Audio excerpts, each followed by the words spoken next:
How many of you have heard about the elephant, the baby elephant that gets staked down to the ground? Have you heard about this before? Okay, it's too small, it's too weak, so it can't pull the stake free, and it's stuck there.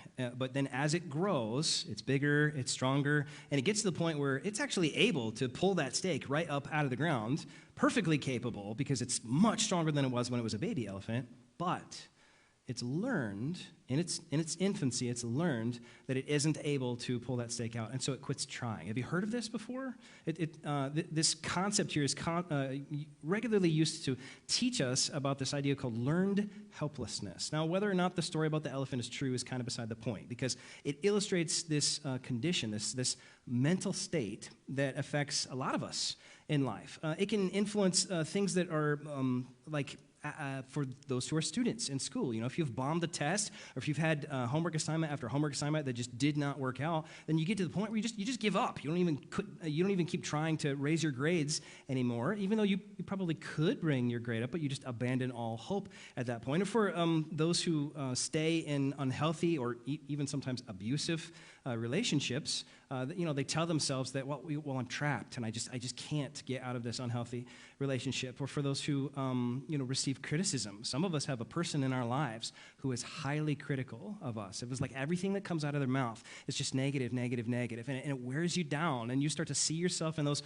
critical ways. And so if you just have this criticism in your life over and over again, when you learn this, then you stop any effort trying to improve your life, trying to improve your character. And it can touch a lot of different areas. It influences people's finances if you get too far buried into debt. It influences us in spiritual matters. You probably met somebody who went on a diet, and they were trying to lose weight, and maybe they even joined the gym, and they're like, okay, I'm going to commit. This time it's going to be different because I've been working on losing weight for so many years, and my doctor said get in shape, and I said round is a shape, and the doctor said no. And so somebody who has tried to lose weight, but they failed, and they tried, and they failed, and they tried, and they failed, and so eventually what happens to that person?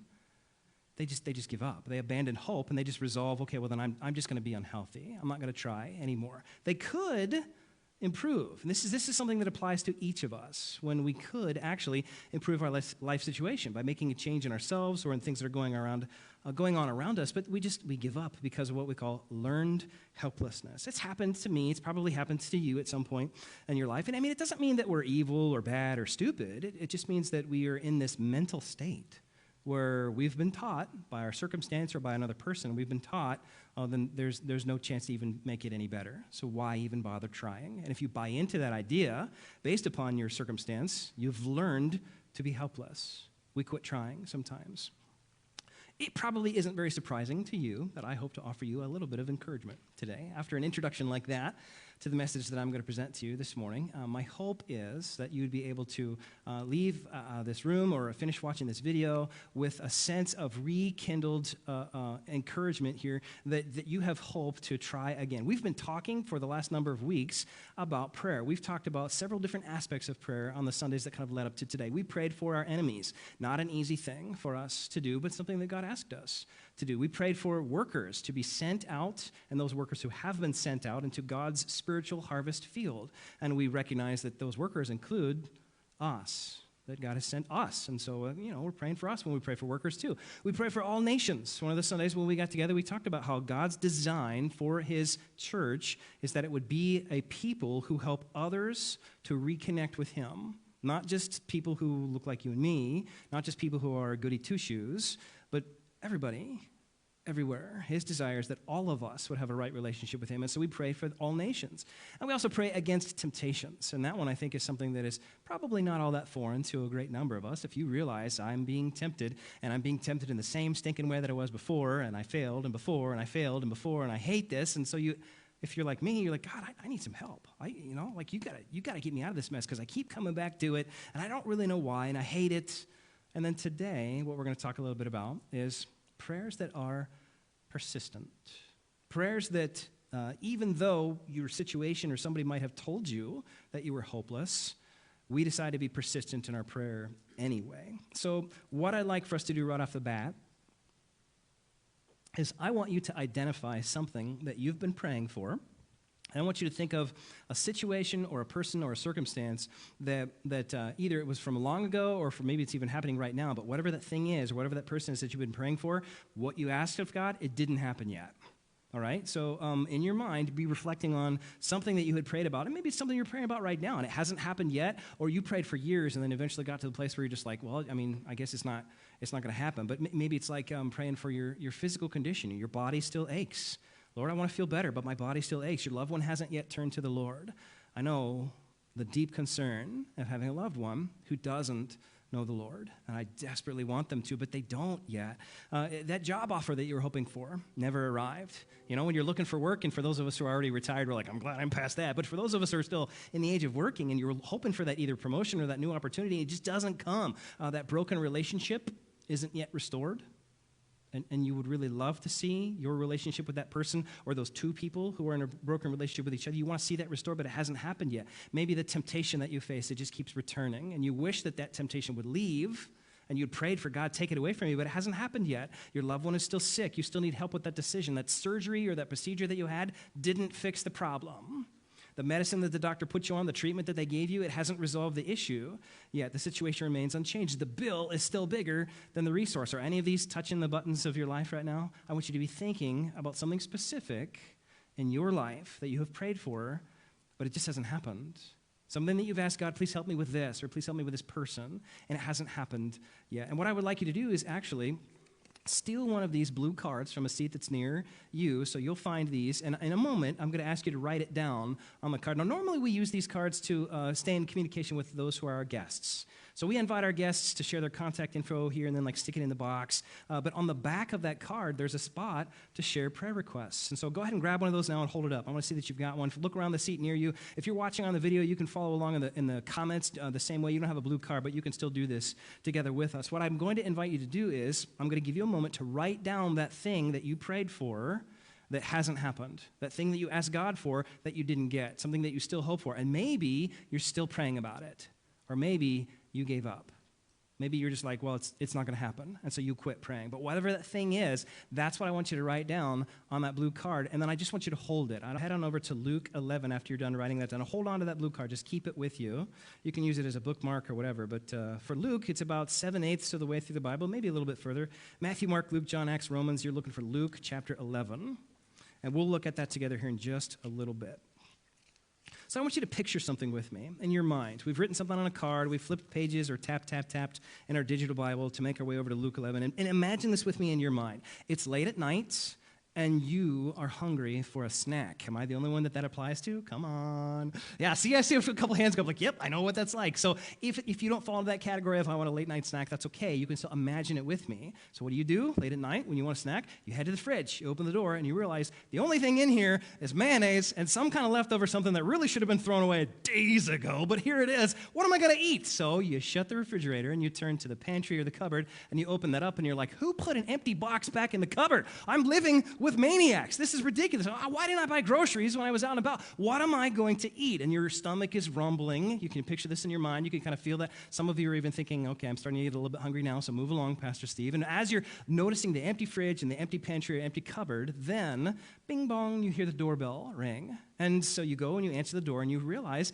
this is your longtime friend who's been traveling from out of state, and they decided to drop by without a phone call, without a text, and you glance at the clock and you realize, it's midnight. You dropped by my house at midnight, and you didn't even tell me you were coming, and they're like, oh, I'm so sorry, I was excited to see you, and I knew I was going to be coming through, and I wanted to be here sooner. I really even tried to make up for lost time because I got caught in construction and traffic, and so I skipped dinner to try and get here sooner, and I'm really sorry, but I was looking forward to seeing you, and so you're going to welcome them into your house, and you're thinking to yourself, wait a minute, did you say you skipped supper? What am I going to feed this person? And so you invite them inside, but before you shut the door, you realize your neighbor still has their light on. You can just glance right over and you see the light on at your neighbor's house. This is the scenario that Jesus used to teach his disciples about prayer in Luke 11. So that picture in your mind is going to kind of set the stage for what we will read about here in just a moment. At the beginning of Luke 11, Jesus is teaching about prayer, and he shares an example prayer with us. The example prayer that Jesus shared, a lot of times we call the Lord's Prayer. And so in Luke 11, it's an abbreviated version of the Lord's Prayer. So if you're in a big hurry when you're praying and you're like, okay, I want to pray the Lord's Prayer, but I need a shorter one, head over to Luke 11. It's only like 4 verses in, and then it's done. You have nothing more to pray about that point on. But after that example prayer in the first 4 verses, then Jesus shares more teaching. And this is all in the context of him teaching his disciples, which includes you and me, about prayer. And I want you to look with me there at the text, starting in verse 5. So we're at Luke 11, and look then at verse 5. Jesus says to them, suppose you have a friend. That's the neighbor, okay? The scenario I described for you is suppose you have a friend, a neighbor, and you go to him at midnight, and you say, friend, neighbor, lend me 3 loaves of bread. A friend of mine on a journey has come to me, and I have no food to offer him. Verse 7, and suppose the one inside answers, don't bother me. The door is already locked. My children and I are already in bed. I can't get up and give you anything. Verse 8, I tell you, so this is Jesus speaking. He says, I tell you, even though this neighbor, he will not get up and give you the bread because of friendship, yet because of your shameless audacity, he will surely get up and give you as much as you need. I like that phrase in verse 8, shameless audacity. You know, some of our English translations say persistence. Some use the word shamelessness. Some of them even have the word annoyance in there. That one gives me a kick. The reason I'm going to give you the food that you're asking for is because you are annoying. I mean, some of us have neighbors that we feel like are annoying. Don't admit it, though, because we're on camera right now. But this is the scenario that Jesus said, because of your shameless audacity, your persistence, your annoyance, then I'm going to give you this food that you're asking me for. When we read the Bible, there are a couple different kinds of texts that we can identify. Sometimes there are things that describe what has happened, and there are other times that describe what should happen. So when we're describing what has happened, we don't necessarily want to follow that example. For example, the Bible will talk about people who have murdered others. Well, don't go and do that, okay? That's a description, but it's not a prescription of what should happen. God's not saying because it's in his word that we should go and do that. He's prescribed different behavior, something else that we ought to do. And a lot of times when we're reading the Bible, it's not really too tricky for us to tell the difference between descriptions and prescriptions, things that describe what happened or things that describe what ought to happen. We can usually figure that out if we pay attention, but sometimes, and maybe even in this paragraph that we're looking at together in Luke 11, it gets a little weird. Like, wait a minute, am I supposed to have that shameless audacity? I mean, like, is Jesus telling me that I should annoy God when I pray? Is that what he's describing to me here? How much pressure should I put when, my pastor is saying, let's be persistent in our prayer, and when Jesus is teaching us to have persistence in prayer, then am I doing this to the point where, like, God is just annoyed with me and he'll finally give me what I asked for because I just keep asking and asking and asking, and he's like, finally, okay, fine, Steve, I'll give it, just to get you to shut up, I'm going to give you what you asked for, like the toddler at the grocery store, I want the toy, I want the toy, I want the toy, I want the toy, and so what does mom sometimes do? Just to get the kid to, shh, like, here's the toy. Sometimes mom might do that. Sometimes dad might do that too, if we're honest. So think again about what you've written on your blue card. Take a peek at it and ask yourself, this thing that you've been praying for, either aloud or in your heart, the thing that you had prayed for that hasn't happened yet, would you describe your prayers as audacious, shamelessly audacious? Would you describe them as annoying to God? Did you push it that far? Or maybe you didn't. Maybe you like throttled it back a little before you got to that point because you're like, I don't want to be disrespectful to God here. Look at verse 9 with me as we explore this idea a little bit further. Luke 11 and verse 9. Jesus is still talking here, and he says this. So, after painting that whole picture, he says, so I say to you, ask, and it will be given to you. Seek, and you will find.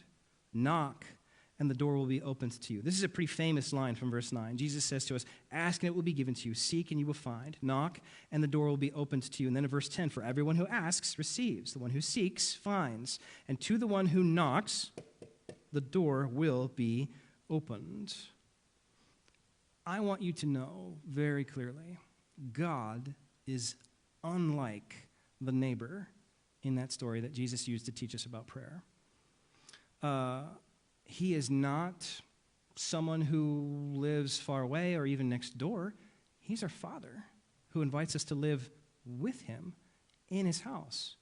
We're not interrupting his day when we come to him to ask for something. He wants us to ask him for something. In fact, even though my refrigerator might not have something in it that I'm interested in eating, and when I open up the snack drawer, do you have one of those? Does your family have a snack drawer? Okay. When you open up the snack drawer and you don't find the snack that you're hoping for, even though that's my drawer, that's not how God's refrigerator or God's cupboard or God's drawers work. He wants us to come to his resources because he never runs out of groceries.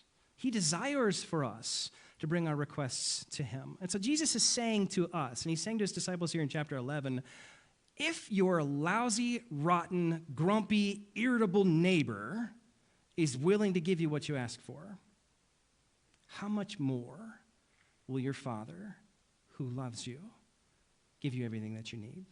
That's what he's saying to you and to me. So I don't want you to picture God as being irritable like the neighbor. He's the one that the person went to, that needy person went to the neighbor for something, and we go to God with our requests for something, but I don't want you to confuse that grouchy neighbor with God here. He opens the door for us, not for a temporary visit, but so that we can come in and make ourselves at home with him. He wants to abide with you and me. And so because of this truth, of God's relationship to you and to me, the way that he feels about you, the way that he looks at you and I through eyes of love, through a heart of compassion, because he has that kind of attitude for you and for me, then Jesus says, so I say, because of this truth, ask. Does it make sense? Not go ahead and annoy God. So I say, seek. So I say, knock on the door. And that needy person in that story sets the example for you and for me that we would keep asking, regardless of what time of day or night it might be. And I don't just mean like what's on the clock when I'm going to pray. I mean, if you're in a position in life where you haven't talked to God about anything for a long time, or if you're in a situation in life where you know that you've been messing up, you know that you've been sinning, and you know that you have a broken relationship with God, and it's been that way for a long time, if that's where you are, that's your midnight. That's the middle of the night, and he wants you to come to him anyway, because he wants you and me. He desires to have that kind of a relationship with you and I. And so don't say to yourself, well, I'm the one who didn't buy the groceries, and I'm the one who made the refrigerator empty, and I'm the one who didn't fill up the pantry, and I'm the one who waited until late at night, and I'm the one who wasn't prepared when the situation came and my friend visited, and I'm the one who made this mistake and this bad decision and went right back to that sin that I'd gone to before. I'm the one that went out drinking when I know that I shouldn't have. I'm the one who was sleeping around when I knew that that was going to be damaging to my body and to my mind and to my heart and to those other people that are involved in the situation. I'm the one who made a mess when I cut corners when I was at work. I'm the one who, fill in the blank, whatever it is for you. If you fall into that situation, that's your midnight. That's when God wants you to come and say, hey, I really need your help. Be persistent in that kind of a moment here. And so Jesus says, ask, seek, and knock, even if it's the middle of the night, even if you've asked before. So look at your card again. Take a peek at what you've written down, or look at your comment if you've written it in the comments there. And remind yourself, this thing that I prayed for, either very, very recently or a long time ago and I gave up on, this thing that I asked God for that I gave up on, I could keep asking, even if it's the middle of the night. Now, you may have a life situation where you realize, I was praying for a Ferrari and that really wouldn't be good for me. So if that's what you wrote down, then you'll just have to apply that and figure out how that works for you. But if it's a thing that God can provide for you and it just hasn't happened yet, keep asking. Anytime words get translated from one language to another, it's this struggle, this ongoing struggle with translation between languages, where we're trying to make sure that we hold on to the meaning while still honoring the words that are being translated from one language to another. And so idioms make this especially hard. An idiom is when we say one thing, but when we mean something else. For example, like it's raining cats and dogs. What do I mean if I say it's raining cats and dogs? Yeah, I don't mean that pets are falling out of the clouds. You're right. It means it's raining really hard. And so even though I said cats and dogs, what I meant was really strong rain. If I'm going to translate that phrase into another language, I shouldn't be talking about cats and dogs anymore. I should be talking about something that has the same meaning. Do you get it? You understand what I'm saying here? So if we translate that phrase into Spanish, it ends up that it's raining pitchers or jugs.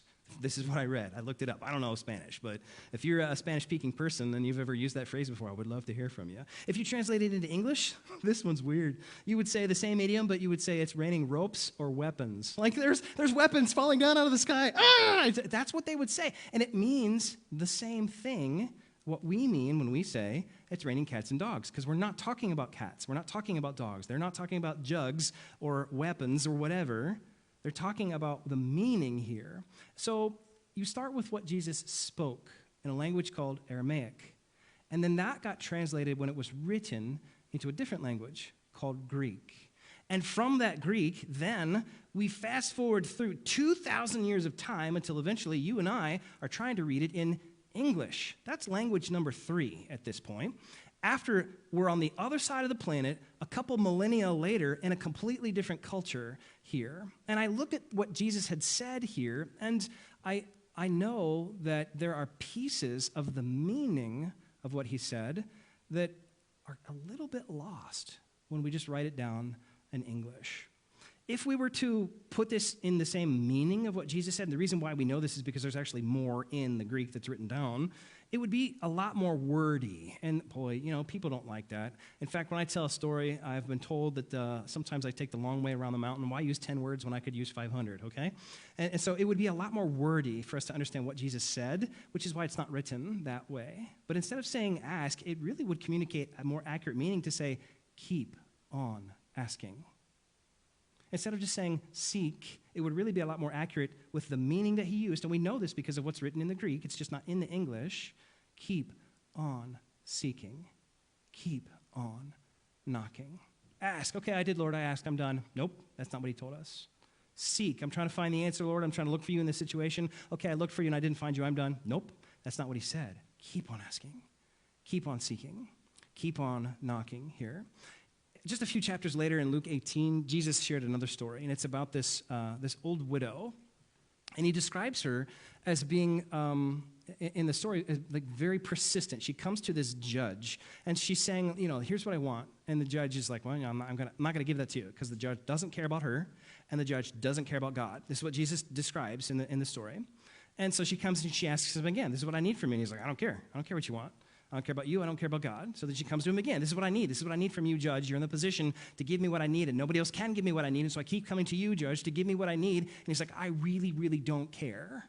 I don't give a rip about you. I don't give a rip about God.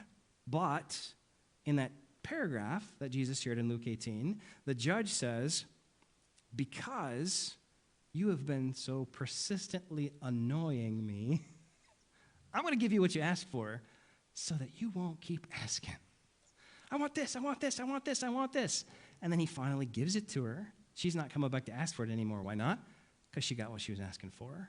Another instance where Jesus was teaching you and I with this imagery of persistence in our prayer. So you have something written either on your blue card or in the comments. And for those of us who are together in the room here today, not watching on the video, I'm actually going to invite you, if you would choose to say out loud what you've written on your card.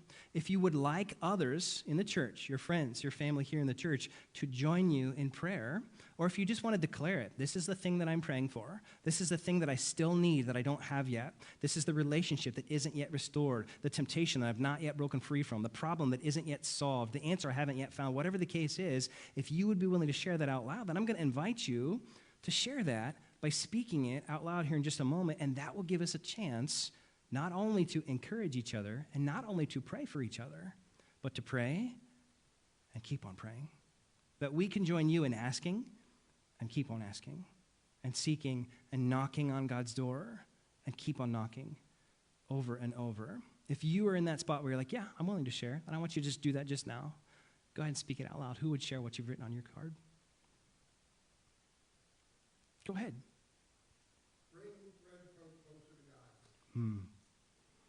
Yeah. There's so many people that we hope would draw closer to God. And a number of folks have been asking me to join them in prayer for that, too. Yeah. Someone else share. Go ahead. You don't have to wait. Just say it. Yeah. Yeah. Praying for God's will and praying for health. Two things that a lot of us pray for, right? If we recognize his way is the best way, then we say, Lord, then we want your will. We want your command. We want your desires, your way, to be the way that it works. So I'm praying for God's will. And when we're not well, or when someone who we love isn't physically well, then we pray for health. And it hasn't come yet, but we pray for health. Someone else share. I thought I saw another hand. You don't have to raise your hand. Just say it. Say it one more time. Yeah. Yeah, yeah. How many of us have prayed for that? Looking for work, or looking for work in our field? Looking for different work than what we have now? Yeah. Yeah. Anybody else want to share? Something you prayed for, but it hasn't happened yet?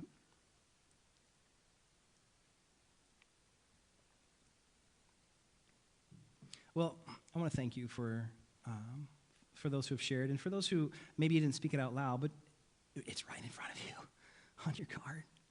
Now it's right on your mind. And I really, really, really hope that you're starting to think about not giving up on that prayer. I really hope you're rekindling some of that feeling of, okay, I really do think maybe God could help. Then keep praying. And the things that you share, that we talked about aloud here just a moment ago, those are tough. Some of these prayer requests are painful. Some of these things are difficult for us to talk about here. And so I want to thank you for your willingness to share that with us.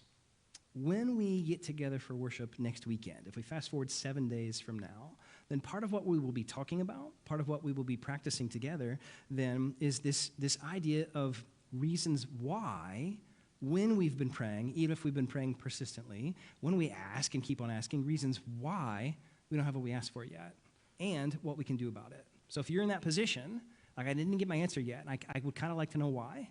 I didn't get the thing that I was praying for yet, and I would like to know what should I do about it.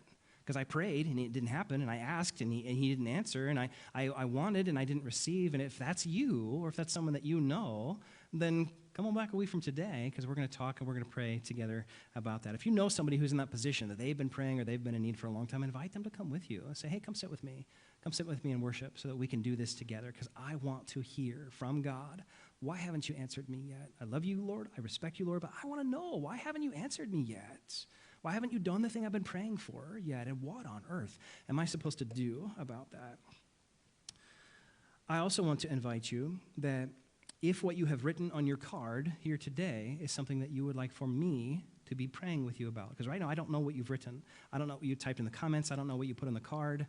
But if you would like me to be praying about that, then I'm going to invite you to do one of two things. Either place it on these prayer altars here, or you can stick it in the offering box. One way or another, it'll make its way back to me, and I'll be praying for you. But I'm going to invite you to take those cards, and then I know we can pray anywhere, and I know God hears our prayers regardless of where we are. But I want to invite you, if you're like, Lord, I want to ask, I want to pray, then I'm going to invite you to come on up here to these prayer altars and just take a moment. If you're not the type to get down on your knee, that's me. I fall into that category after knee surgery. If you're like that, I'm not getting down on my knee, that's fine. Come on up. You can stand here. You can even sit on the front pew. But I want you to come forward. I want you to place that card either on the altar, or you can hand it straight to me, or you can put it in the box over here. And then church, listen, church, if you see someone who's come forward to pray, don't let them be by themselves here. You come up with them. You come stand with them. Even if they don't share with you what they're praying about. Maybe they will, maybe they won't. But you come and you stand with them and you offer, hey, can I pray for you? Or just pray along next to them. And I want you to come and be with that person. So I'm going to invite you. I'm going to have the band come on back up here. And then if you would like to be praying along with your friends and you're like, I want to go up there, but I'm not sure, then just grab somebody and be like, you're going with me. And you drag them up to the altar. And we'll spend a few minutes praying together. Come on up and we'll pray together here. Let's bring our hearts to the Lord. Father, you know the things that we need, even if we didn't write them on a blue card or in a comment. Father, you know what's best for us, even sometimes when we don't. And you know precisely how we feel when we've been asking and we've kept on asking, but it just hasn't happened yet. Lord, you know just how desperate we can become for ourselves and for our loved ones, for our situation, for our environment, for things near or things far. Father, you know our life situation, and we bring this to you in prayer. Even now, some of us are praying in our seats, some of us are praying at the altar, some of us are praying at home, watching on our video. God, we need you. We need to know that you are in control. We need to know that we have hope. Because our lives sometimes teach us this learned helplessness, and we don't want to be like that, God. So rekindle in us, Holy Spirit, a hope that cannot be shaken by circumstance. Give us the persistence to come and ask again and again, Lord. In the middle of the night, because we know, Lord, that you hear us, you love us, and you are near. Church, as we continue to pray,